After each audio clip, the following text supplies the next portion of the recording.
नंदुरबार जिल्ह्यातील नवापूर एमआयडीसी परिसरात भीषण आग लागल्याची घटना समोर आली। प्राथमिक माहितीनुसार टेक्सटाईल कंपनीला आग लागून काही वेळातच आगीने विक्राळ रूप धारण केलं।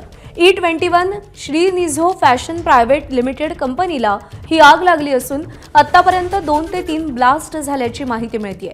15 किलोमीटर परिसरातून धुराचे मोठे लोट दिसतायत। नवापूर अग्निशमन दल घटनास्थळी दाखल झालं असून आग विझवण्यासाठी शर्थीचे प्रयत्न सुरू आहेत। सोनगड, व्यारा, नंदुरबार, साक्री, पिंपळनेर इथून अतिरिक्त अग्निशमन बंब पाचारण करण्यात आलेत। एमआयडीसी परिसरातील इतर कंपन्यांनाही आगीचा धोका आहे।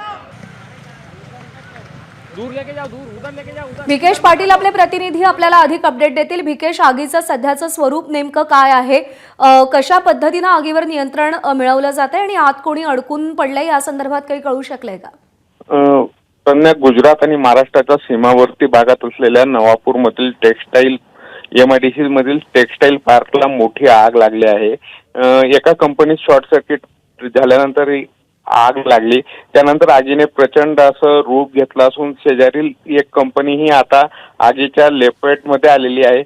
आगीवर नियंत्रण मिळवण्यासाठी गुजरात राज्याच्या सीमावर्ती भागातील नगरपालिका, महानगरपालिकेचे अग्निशामक दल आणि महाराष्ट्रातील अग्निशामक दलाच्या बंबांना प्राचारण करण्यात आलेलं आहे। आगीवर नियंत्रण मिळवण्याचा प्रयत्न अग्निशामक दलांकडून सुरू आहे। आता अजून मिळालेल्या माहितीनुसार या ठिकाणी आगीचं स्वरूप हे वाढत आहे। सुदैवाने कोणीही कर्मचारी अडकलेला नसल्याची प्राथमिक माहिती समोर आली। प्रज्ञा।